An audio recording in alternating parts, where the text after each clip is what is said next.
우리 아멘. 다른 민족 사람들이 성령을 받았다. 베드로가 이러한 일들에 관하여 이야기하고 있을 때 말씀을 듣는 모든 이에게 성령께서 내주셨다. 베드로와 함께 왔던 할례받은 신자 다른 민족들에게도 성령의 선물이 쏟아져 내리는 것을 보고 깜짝 놀랐다. 이 다른 민족 사람들이 일정한 언어로 말하면서 하나님을 찬송하는 것을 저렇게 때립니다. 그때 베드로가 말하였다. 우리처럼 성령을 받은 이 사람들에게 물로 세례를 주는 일을 누가 막을 수 있겠습니까? 그리고 나서 예수 그리스도의 이름으로 세례를 받으라고 그들에게 지시하였다. 그들은 베드로에게 며칠 더 머물러 달라고 청하였다.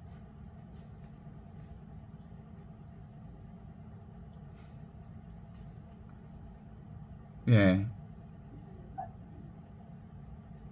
사도행전 10장은 고르넬리오 환시로부터 시작됐죠. 그리고 베드로의 환시를 지나서 마침내 이방인 집에서 복음이 선포되는 장면으로 절정을 이루는데, 오늘 본문은 44절에서 48절은 그 모든 흐름의 이제 결론이자 전환점을 이루고 있습니다. 베드로가 예수 그리스도를 증언하고 있을 때 말씀을 듣는 모든 이들에게 성령께서 내리십니다.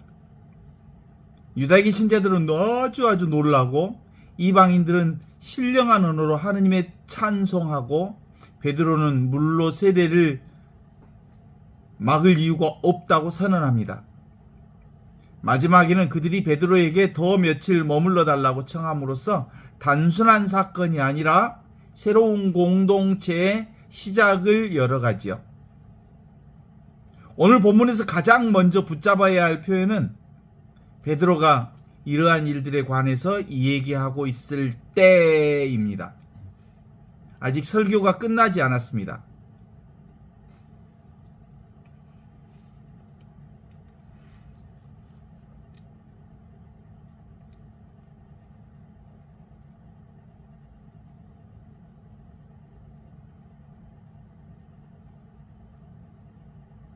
아직 초청 기도도 없습니다. 아직 세례도 없습니다. 그런데 하느님께서는 그 모든 절차가 끝난 뒤가 아니라 말씀 가운데서 성령을 부어주십니다. 이것이 은총약이죠. 은총이 인간의 완성된 준비의 결과가 아니라 하느님의 자유롭고 주권적인 선물임을 보여주는 현존입니다. 늘 우리의 계획 뒤에 오는 게 아니라 지금 이 순간 말씀의 현장 속에 들어오는 얘기라고 볼 수 있죠.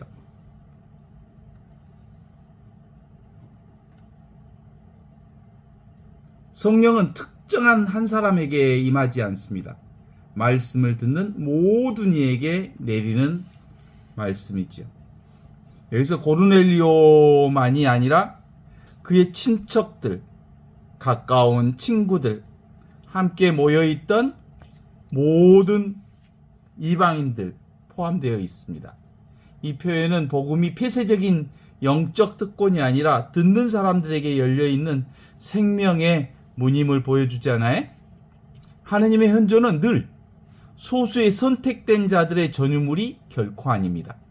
하느님 말씀 앞에선 모든 이들에게 열려있는 보편적 은총, 그게 바로 성령이시죠. 베드로와 함께 왔던 할례받은 신자들은 다른 민족들에게도 성령의 선물이 쏟아져 내리는 것을 보고 깜짝 놀랐습니다. 놀라움은 단순한 감정이 아니죠. 그들의 오래된 종교의 틀을 깨고 있다는 뜻입니다. 유대인들은 당신들만의 하느님, 유대인들만의 하느님으로 가리워져 있었죠. 그들은 하느님이 누구를 받으시는지 안다고 생각했지만 하느님은 그들의 생각보다 훨씬 더 넓으셨습니다. 믿음의 여정에서 참된 회심은 죄를 뉘우치는 것만이 아니라 하느님을 너무 작게 생각했던 자신의 틀을 깨는 데서도 일어납니다.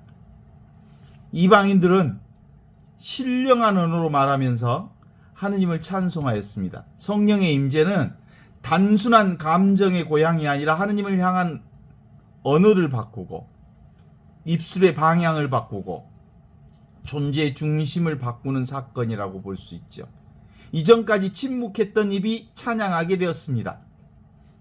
자신의 삶만 말하던 혓바닥이 이제 하느님의 영광을 말하기 시작했습니다. 성령이 오면 인간은 자신을 과시하지 않고 지금 여기 이 순간 살아있는 하느님의 현존을 높이 찬양합니다.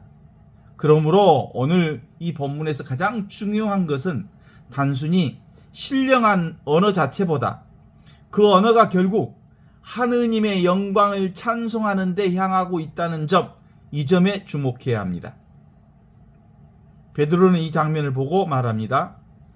우리처럼 성령을 받은 이 사람들에게 물로 세례를 주는 일을 누가 막을 수 있겠습니까?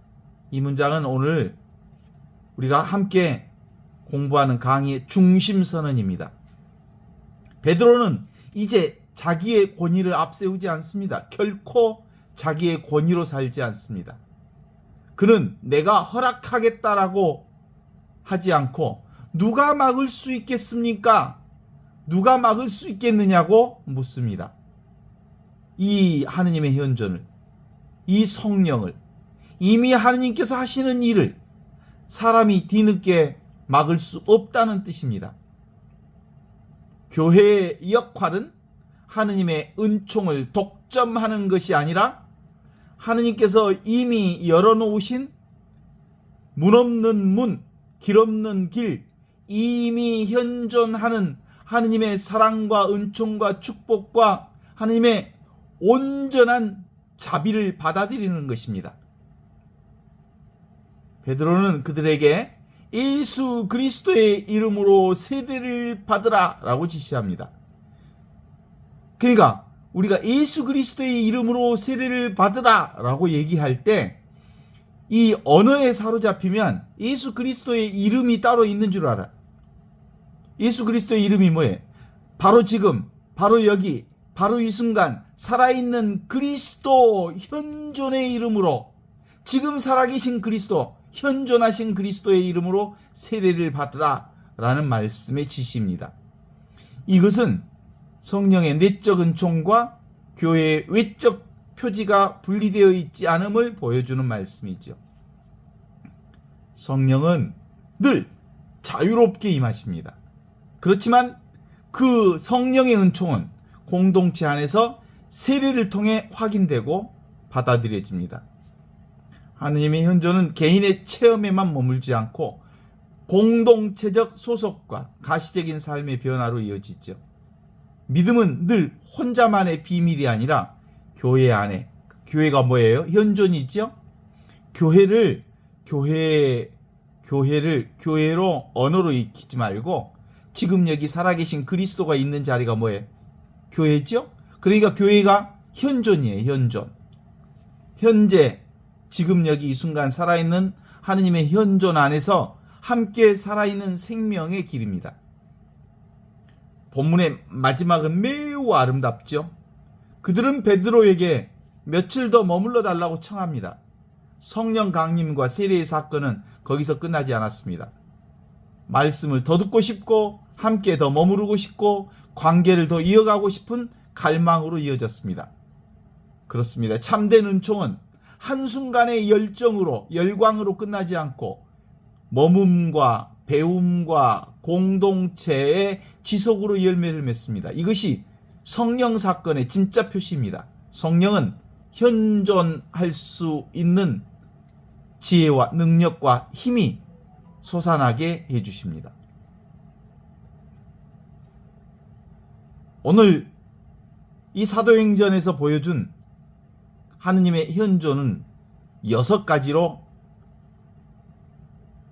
말할 수 있습니다. 첫 번째, 하느님은 인간의 순서를 넘어 먼저 일하십니다. 우리는 보통 설명이 끝난 뒤, 절차가 완성된 뒤, 자격이 증명된 뒤 은총이 온다고 생각합니다. 그러나 오늘 본문은 하느님께서 말씀 도중에 일하신다고 증언합니다. 은총은 인간의 체크리스트 뒤에 오는 보상이 아니라 이미 하느님이 와 계심을 알아차리는 일. 그래서 그걸 후득기라고 그래. 아하, 이미 우리와 함께 계셨구나. 근데 그것을 모르고 있었구나 라고 하는 거예요. 그래서 하느님의 은총은 늘 나중에 우리가 은총 속에 있었음을 깨달아 알아요. 그때는 몰라. 은총 안에 있을 때는 몰라.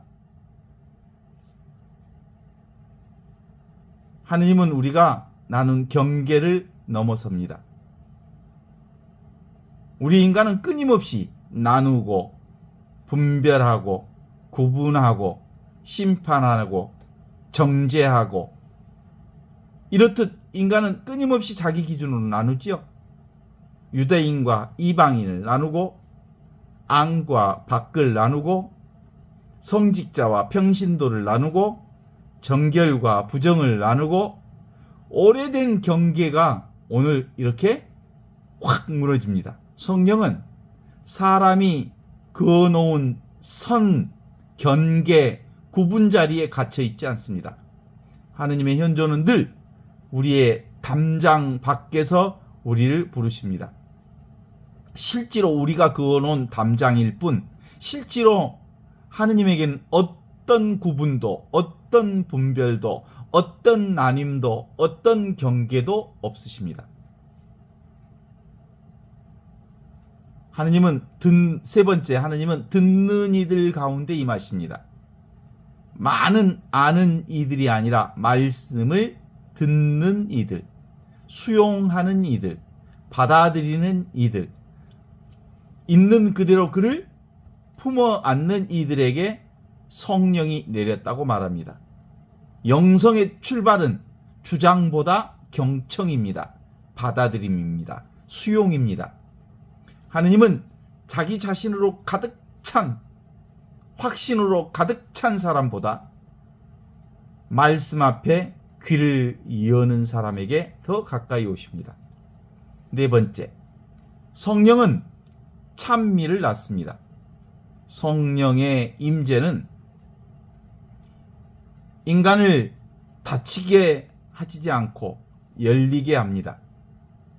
닫힌 존재에서 열린 존재로 불평보다 감사와 찬양이 많아지고 성령이 임재하시기 시작하면 계산보다 감사가 많아지고 성령의 임재가 시작되면 자기 이야기보다 하느님의 현존을 경험하는 하느님의 현존이 전부임을 찬양하고 고백하게 합니다. 찬미는 성령의 숨결이 통과한 영혼의 증거입니다. 다섯 번째, 교회는 가로막는 공동체가 아니라 받아들이는 공동체여야 합니다. 베드로의 질문은 오늘 교회에게도 던집니다. 누가 막을 수 있겠습니까? 하느님이 하시는 일을 누가 막을 수 있겠습니까? 이미 하느님께서 만지신 사람, 이미 하느님께서 부르신 사람, 이미 하느님께서 받아들이는 사람을 인간의 기준으로 막아서는 안 된다는 것이죠. 교회, 검문소가 아니라 은총의 문이 되어야 합니다. 교회가 뭐예요? 현존이죠, 현존. 바로 지금, 바로 여기, 바로 이 순간 살아있는 하느님의 현존은 검문소가 아닙니다. 은총의 문, 문 없는 문, 지금 여기 살아있는 문. 여섯 번째로 참된 성령의 체험은 머금으로 이루어집니다. 감동만 있고 그 감동이 우리 삶의 현장 안에서 일상생활 속에서 지속되지 않는다면 그건 성령 체험이라 말할 수 없습니다. 성령 체험은 일상의 삶을 거룩하게 지켜보는 안목입니다.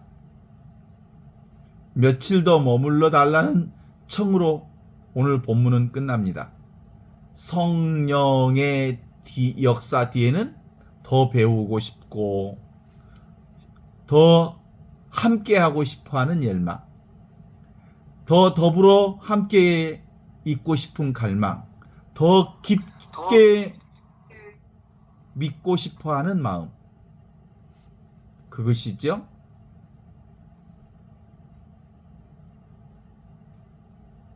베드로의 설교는 단순한 정보 전달이 아니었습니다. 그것은 성령께서 직접 역사하시는 사건의 현장이었습니다. 그래서 말씀은 설명을 듣는 시간이 아니라 하느님께서 실제로 지금 여기, 지금 이 순간, 지금 이 찰나찰나 이 순간순간 개입하시는 시간이십니다. 우리가 강의를 준비할 때도, 그리고 이 강의를 들을 때도 얼마나 내가 잘 설명할까 보다 이 말씀이 실제로 사람들 안에서 살아 움직이게 하소서라고 기도해야 합니다. 놀라움은 회심입니다. 세례받은 사람들이 놀랐다는 것은 그들이 틀렸음을 배워가고 있다는 뜻입니다. 과거에 자기들이 알던 것들이 깨뜨려지고 있다는 뜻입니다. 깨닫다라는 말을, 이 한국말이지만 이 깨닫다라는 말은 깨진다. 그래서 하느님의 현존에 닿는다. 살아계신 그리스도를 만난다. 이런 뜻입니다. 깨닫다. 깨진다. 과거가 깨진다. 생각이 깨진다. 틀이 깨진다. 그리고 자신의 신념이 깨진다. 그래서 온전히 하느님을 있는 그대로 보게 된다. 이런 뜻이죠. 깨닫다. 신앙은 내가 이미 알고 있다고 하는 그 확신으로 자라지 않습니다. 오히려 하느님이 이렇게 일하시는구나 하고 놀라는 데서부터 자랍니다. 인간의 방식이 아닌 하느님의 방식입니다. 놀라지 않는 신앙은 굳어버린 신앙일 수밖에 없습니다. 베드로는 세례를 통해서 이방인들을 공동체 안으로 받아들입니다. 세례는 그러니까 너는 이제 우리 편이 되었느냐라고 하는 평가의식이 표시가 아니라 하느님께서 먼저 베푸시는 구원의 교회가 기쁘게 받아들이고 드려졌다는 표시입니다. 그러므로 하느님이 일하시는 이 거룩한 성사는 언제나 하느님의 선행하시는 은총을 증언하는 겁니다. 그래서 우리가 살고 있는 일상생활이 무슨 생활? 성사생활입니다. 하느님이 일하시는 것을 경험하는 생활입니다. 하느님의 은총을 경험하는 생활입니다. 하느님의 사랑을 경험하는 생활입니다. 머금은 관계의 완성이죠. 마지막 절은 짧지만 아주 깊습니다. 그들은 베드로에게 머물러 달라고 청합니다. 하느님의 현존을 체험한 사람은 더 깊이 알고 싶어 하죠. 이것은 일회성의 은혜가 아니라 끊임없이 관계로 이어지는 일상생활의 은혜로 연결되어집니다. 오늘의 교회도 프로그램보다 지금 여기 이 순간 사랑에 머물고 은총에 머물고 하나님의 축복과 성사 안에 행사보다 함께 동행하고 한번 감동하기보다 지속적인 하나님의 양육으로 회복되어야 합니다. 삶으로 적용해 본다면 내가 맡고 있는 사람은 없는지 돌아볼 계기를 가졌으면 좋겠습니다. 나는 어떤 사람을 마음속으로 이미 안 된다고 판단하고 있다면 우리는 경계짓고 구분짓고 가로막고 있는 것입니다. 학력으로, 배경으로, 성격으로, 과거로, 직업으로, 정치적 성향으로, 종교적 이력으로 무의식적으로 선을 긋고 경계를 긋고 구분하고 분별하고 나누고 있지 않는지 반성해 보아야 합니다. 오늘 베드로의 질문은 우리에게도 그대로 들립니다. 누가 막을 수 있겠습니까? 하느님이 일하시는데 경계 없는, 무분별, 무경계, 어디도 나뉘지 않는 하느님이 함께 일하시는데 그 하느님의 일하심을, 성사 일하심을 누가 막을 수 있겠습니까? 성령은 말씀을 듣는 모든 이들에게 내렸습니다. 그래서 믿음은 늘 들음으로부터 시작됩니다. 듣는 것, 수용하는 것, 받아들이는 것, 응하는 것, 그리고 그것을 충분히 그 안에 흡수되는 것. 신앙생활이 익숙해질수록 우리는 듣기보다 머리로 판단하고 배우기보다 비교하려 합니다. 오늘 다시 경청의 자리로 돌아가야 합니다. 쉐마 이스라엘, 이스라엘아 들어라. 듣는 이 자리, 이게 바로 하느님의 자리입니다. 보는 이 자리, 이게 바로 하느님의 자리입니다. 느끼는 이 자리, 지금 여기 느끼는 이 자리가 바로 그리스도의 자리입니다. 알의 자리, 바로 아는 그 자리, 의식하는 그 자리가 바로 하느님의 자리입니다. 듣는 영혼에게 성령의 길이 열리기 때문입니다. 삶 안에서 찬미가 있는 신앙으로 나가야 합니다. 성령이 우리 안에 임하는 사람들은 지금 여기 이 순간 매 순간마다 감사와 감사를 계속합니다. 찬송과 찬양이 내 안에 넘쳐 흐릅니다. 일어나도 감사, 앉아도 감사, 넘어져도 감사, 코가 깨져도 감사, 자빠져도 감사, 삶 안에는 온통 감사가 전부여야 합니다. 왜냐하면 내가 하는 일이 아니고 그리스도를 통해서 삶이 이루어지기 때문입니다. 내 신앙생활에는 진정으로 이 감사가 있습니까? 아직도 투덜 불평이 많습니까? 투덜 생활을 계속하고 있습니까? 은총을 받은 사람은 입에서 투덜이가 사라지고 감사가 흘러나옵니다. 찬미는 신앙의 사치품이 아니라 생명의 표지이기 때문입니다. 형식 이전에 하느님의 일하심을 보아야 합니다. 형식이 불필요하다는 뜻이 아니라 형식이 하느님의 자유를 거둘 수 없다는 뜻입니다.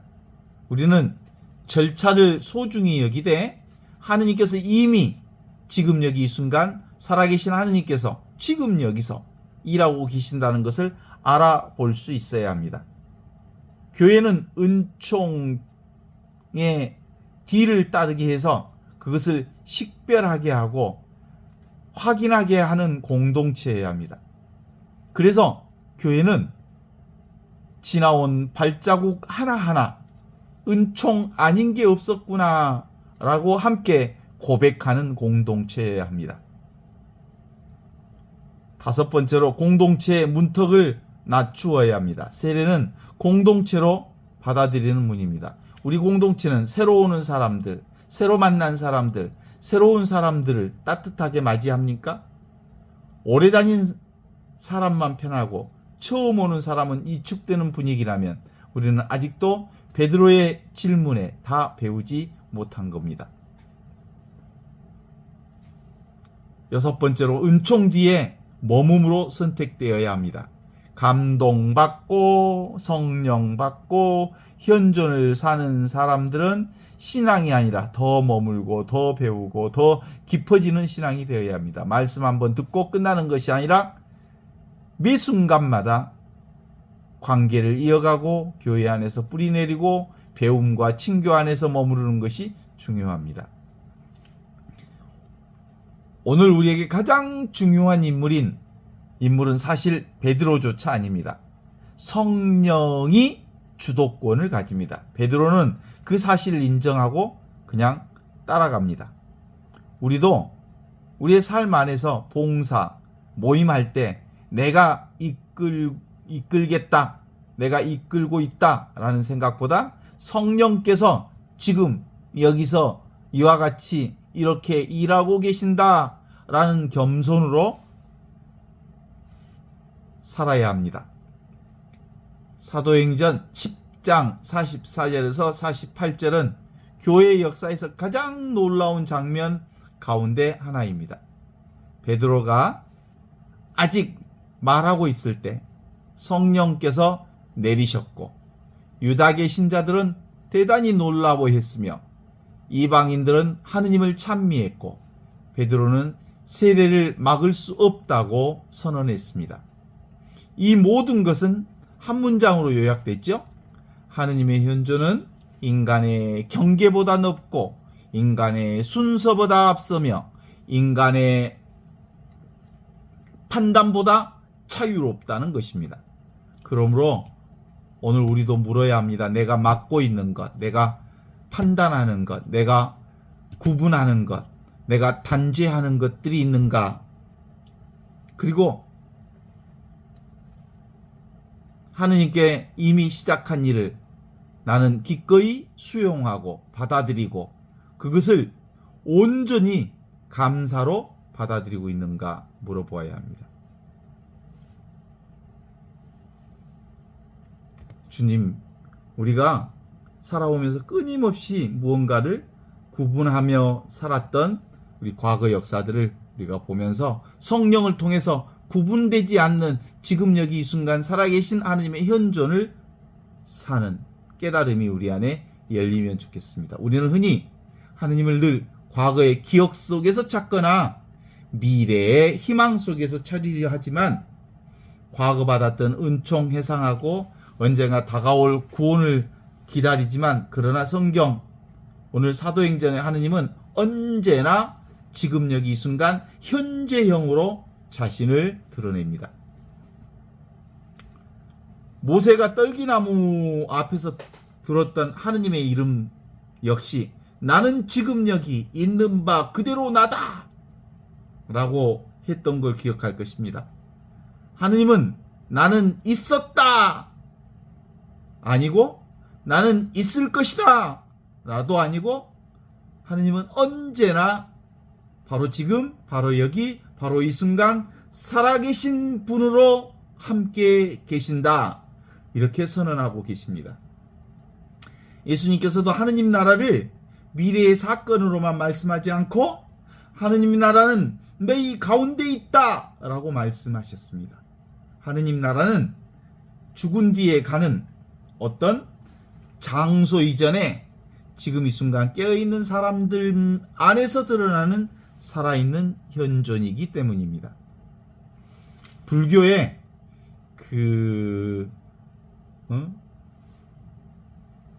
선사 중에 경허성사라고 조선시대 경허선사라고 깨달음의 선지식이 있는데 깨달음 순간에 경험했던 어쩌면 이러한 현실 직접적으로 우리에게 아주 대단히 중요한 모습을 보여줍니다. 생각으로 만든 세상이 무너지고 분별 이전에 생생한 현실이 드러나는 순간이죠. 한국 선불교의 중흥조라고 부르던 경허선사는 무너져가던 조선 말기 불교 전통에서 다시금 깨달음의 불씨를 일으킨 인물로 평가받는 그는 언제 그 큰 깨달음을 얻기 시작하냐면 자신이 강단에서 그렇게 많은 설교를 했음에도 불구하고 나병 환자 그리고 사람들이 죽어가는 현장 앞에서 죽음 앞에 무서워 떨고 있는 자신을 발견하면서 그동안 자기가 가르쳤던 생각과 경험과 그리고 학식이 아무런 소용이 없다는 사실을 깨달아 알았던 사람입니다. 그는 근본적으로 인간이 생각으로 만든 세상이 얼마나 허술한지를 알았던 사람이죠. 그래서 선종에서 그는 원래 있던 본래 면목을 보지 않으면 실제로 깨달음에 이르지 않으면 다 무가치한 것으로 여겼습니다. 그리스도교 언어로 표현한다면 지금 여기 살아계신 하나님의 현존을 체험하는 것, 그 순간이 전부라는 걸 얘기하죠. 당대 경허의 제자였던 하남선사나 망공선사는 깨달음 이후의 삶이 얼마나 중요한지를 보여줍니다. 깨달음은 시작일 뿐만 아니라 그 깨달음이 삶 전체로 스며드는 과정이고 필요하기 때문이었습니다. 한순간 눈을 뜨는 것보다 더욱 어려운 일은 그 눈뜸 속에 끝까지 가는 일입니다. 그리스도교 전통 역시 마찬가지죠. 베드로 사도는 예수님을 그리스도라고 고백했어요. 그리고 그리스도라고 고백하는 그 놀라운 깨달음을 얻었지만 곧 예수님을 3번이나 나는 예수를 모르오 라고 부인하기도 했습니다. 바오로 사도는 다마스쿠스에서 부활하신 그리스도를 만났지만 그 이후에도 평생에 걸쳐 자신 안에 자아와 애써 싸워야 했습니다.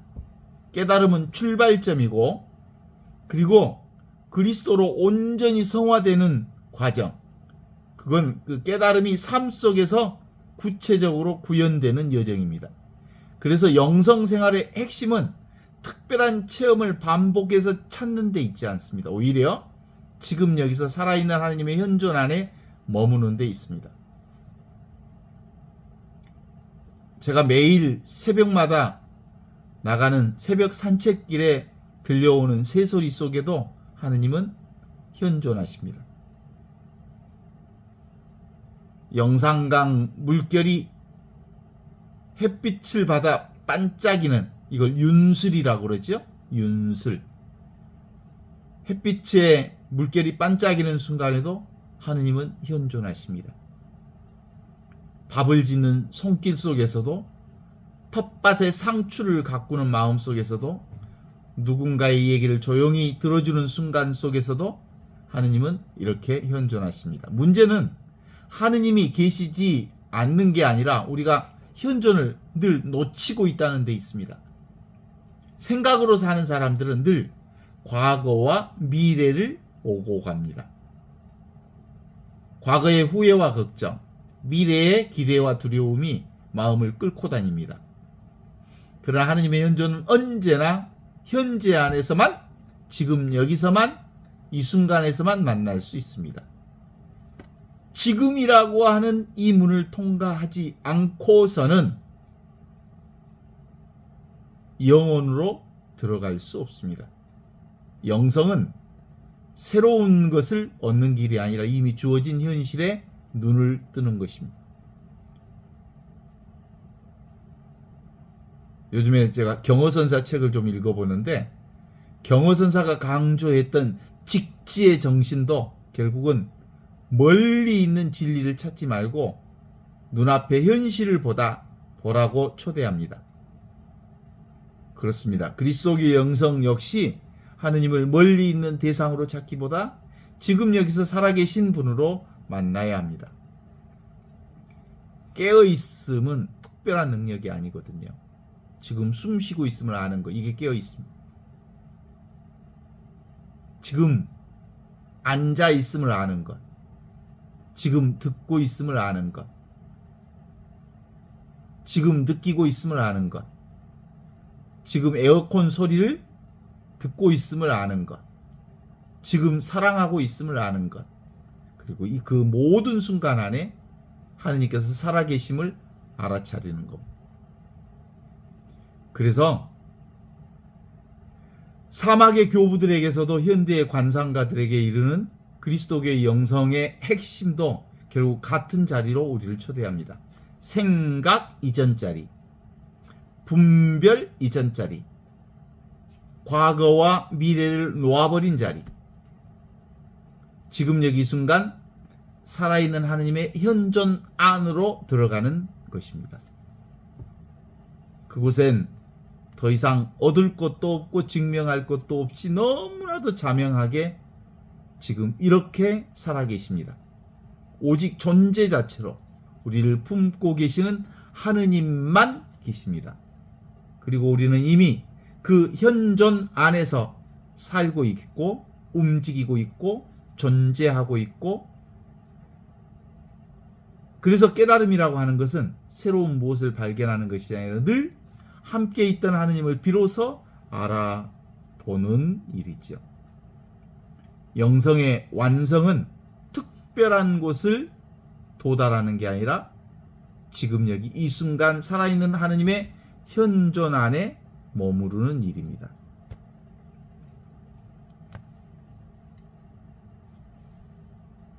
주님께 기도합니다. 주님, 지금 여기 이 순간 살아있는 이 말씀이 끝나기 전에 성령을 부어주신 당신을 찬미합니다. 우리는 늘 준비와 자격과 순서를 따지지만 주님이 먼저 와 계시고 먼저 사랑하시고 먼저 우리의 마음을 열어주십니다. 우리 안에 남아있는 편견과 배타심을 거두어 주시고 하느님께서는 깨끗하게 하신 것을 우리가 속되다 하지 않게 하소서. 이미 주님께서 만지신 사람을 우리가 막지 않게 하소서. 이미 주님이 일하심을 우리가 외면하지 않게 하소서. 말씀을 들을 때 성령을 사모하게 하시고 입술에는 찬미와 공동체에는 환대의 삶에는 머뭅의 열매가 있도록 인도해 주시길 바랍니다.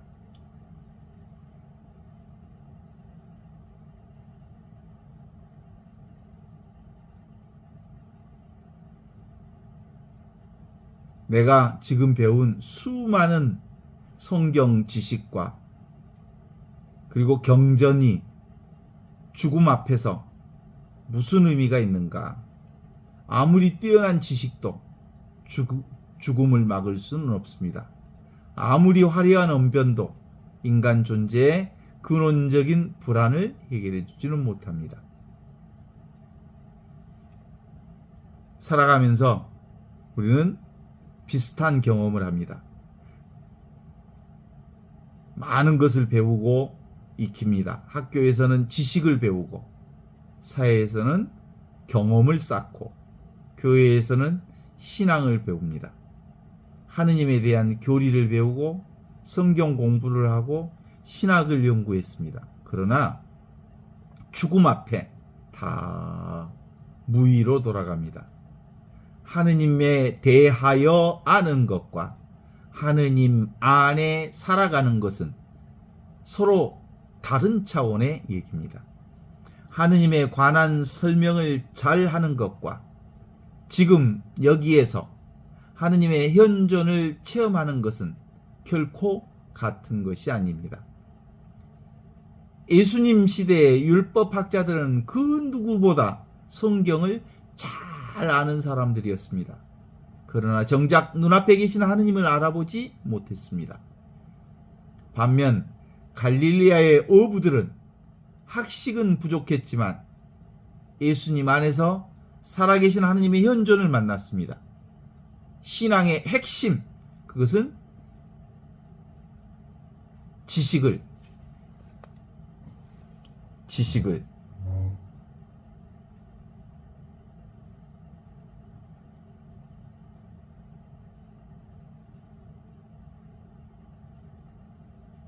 내려놓는 데 있습니다. 지식, 인간의 생각과 지식을 내려놓을 때 하느님이 온전히 우리 안에 새롭게 시작됨을 발견할 수 있습니다. 그 존재의 깊은 바닥에 우리는 살아계신 하느님의 현존을 만나게 됩니다. 지금 여기 이 순간 살아있는 하느님의 현존은 특별한 신비 속에만 체험되는 게 아닙니다. 오히려 우리가 의지하던 것들이 다 무너질 때, 산산이 박살났을 때 완벽하게 분명하게 드러냅니다. 건강이 흔들릴 때 숨쉬고 있던 사실이 기적으로 다가옵니다. 애로움 속에서 누군가의 따뜻한 말 한마디가 감동하는 은총으로 느껴집니다. 상실의 눈물 가운데서 여전히 떠오르는 아침 햇살이 하느님의 선물임을 깨닫게 합니다. 다만 우리는 너무 많은 생각과 걱정과 계획과 욕망 속에서 그 현존을 보지 못했을 뿐입니다. 자, 끊임없이 흘려드는 생각의 정보, 멈추고 과거의 후회, 미래의 걱정, 그런 건 내려놓고 지금 이 순간으로 돌아오는 것입니다. 침묵 속에서, 고요 속에서 들려오는 미세한 소리를 듣는 겁니다. 새벽 산책길 새소리를 듣는 것입니다. 바람이 나뭇잎을 흔드는 소리를 듣는 것입니다. 가슴으로 드나드는 숨결을 느끼는 것입니다.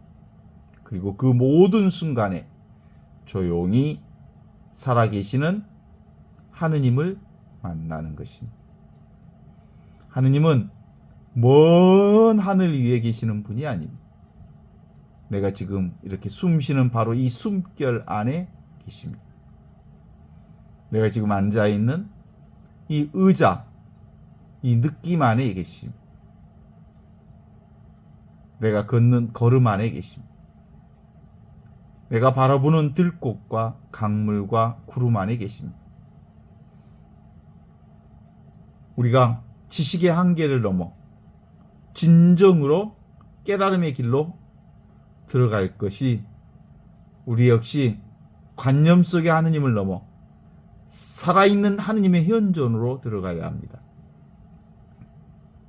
지금 여기 이 순간 살아있는 하느님의 현존 안에는 설명보다 체험이 있고 논쟁보다 침묵이 있으며 사유보다 사랑이 있습니다. 그리고 그 자리에서 우리는 비로소 깨닫습니다. 우리가 평생 찾아 헤매던 그 하느님은 멀리 계신 분이 아니라 지금 여기 이 순간 이와 같이 살아계신다고.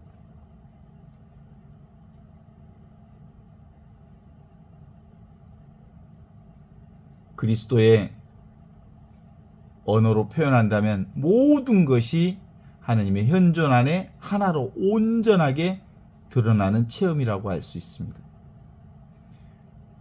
사실 우리는 늘 자신을 좁은 울타리 안에만 가두고 살아갑니다. 이 몸이 나라고요? 이 생각이 나라고요? 내가 하고 있는 이 직책이 나라고요? 이 성공과 실패가 나라고요? 그렇게 생각합니다. 그래서 늘 불안합니다. 나를 잃어버릴까봐, 비교당할까봐, 인정받지 못할까봐 두렵습니다. 그러나 하느님의 현존 안에서 이런 경계들은, 이 분별들은 서서히 녹아납니다. 하느님께서 말씀하셨죠. 나는 너희 가운데 있다. 어떤 분별도 없고 경계 없는 자리, 하느님 나라는 멀리 있는 세계가 아닙니다. 죽음 뒤에 가는 어떤 장소도 아닙니다. 지금 여기 이 순간 살아있는 하나님의 현존 안에 머무르는 사람입니다.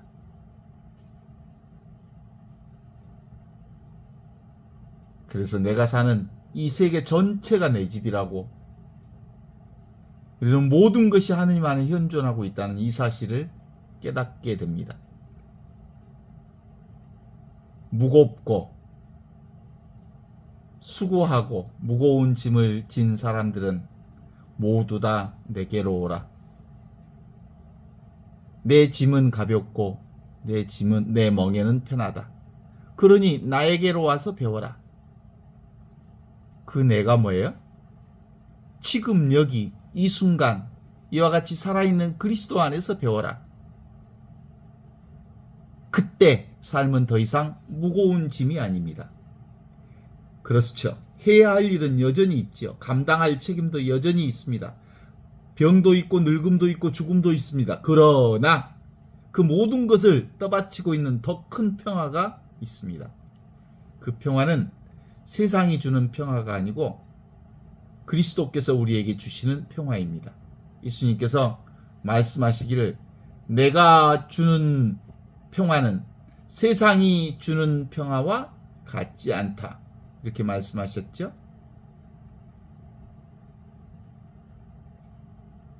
하느님 안에서 주시는 이 평화는 지금 여기 이 순간 이미 충분하기 때문입니다. 진정한 영성은 특별한 체험을 쫓아가는 것이 아니라 지금 이 순간을 온전히 살아내는 것입니다. 숨이 들어오고 나가는 것을 알아차리는 겁니다. 그냥 소리를 듣습니다. 새소리를 듣습니다. 바람을 느낍니다. 만나는 사람을 사랑으로 바라봅니다. 그리고 그 모든 순간에 살아계신 하느님을 발견하는 겁니다. 성당? 하느님이 계시는 곳을 성당이라고 표시하셨죠? 그렇다면 그리스도가 계신 성당은 장소적 성당이 아니라 우주 전체가 하느님의 집 성당입니다. 성당에만 계시지 않고 수도원에만 계시지 않고 지금 여기 내가 걷는 길 위에 계십니다. 지금 내가 마시는 이 물 한 잔 안에 계십니다. 내가 바라보는 하늘과 구름 안에 계십니다. 지금 우리가 듣고 있는 이 순간 이 자리에 계십니다. 온 세상이 하느님의 집이 되고 모든 만남이 은총이 되고 모든 순간이 하느님의 일로서 성사가 됩니다. 그래서 우리는 마침내 깨닫습니다. 찾아 헤매던 하느님은 먼 곳에 계신 분이 아니라 지금 여기 이 순간 살아있는 모든 존재의 깊은 바닥에서 우리를 품고 계시는 분이라는 것을. 그쵸? 그때 우리의 삶도 자연스럽게 삶의 태평가를 부를 수 있습니다. 아무것도 얻지 않았지만 모든 것을 얻은 사람처럼, 아무것도 소유하지 않았지만 온 세상이 집이 된 사람처럼 지금 여기 이 순간 살아있는 하나님의 현존 안에서 우리는 그리스도의 평화를 노래할 수 있게 됩니다.